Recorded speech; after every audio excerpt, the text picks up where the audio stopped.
පොඩි මාත්‍යා. ඔබතුමා ආවෙත්.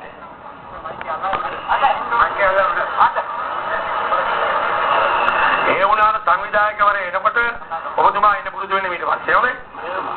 ඔය ඉස්සෙල් මාත්‍යාට අවිල ඉන්නවා. අමාත්‍ය ආචාර්ය මර්වින් සිල්වා මහතාගේ පුත් මානක සිල්වා මහතා පසුගිය සැප්තැම්බර් 6 වෙනිදා බම්බලපිටියේ සමාජ ශාලාවකදී ගණකාධිකාරීවරයෙකු වන චමින්ද සේනසිංහ මහතාට පහර දී බරපතල තුවාල සිදු කළා.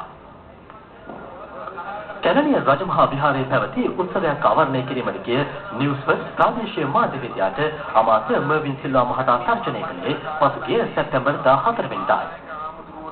අපේ මේ ජීවමාන බුදුහාමුදුරුවෝ ගණකාධිකාරී චමින්ද සේනසිංහ මහතාට පහර දීමේ සිද්ධිය සම්බන්ධයෙන් ගල්කිස්ස මහේස්ත්‍රාත් අධිකරණයට ඇමති පුත් මානක සිල්වා මහතා ඉදිරිපත් කෙරුණු පසුගිය ඔක්තෝබර් 11 වෙනිදා එය ආවරණය කිරීමට ගිය මාධ්‍යවේදීන්ටද මර්වින් සිල්වා මහතා තර්ජනය කළා. තවත් කොච්චර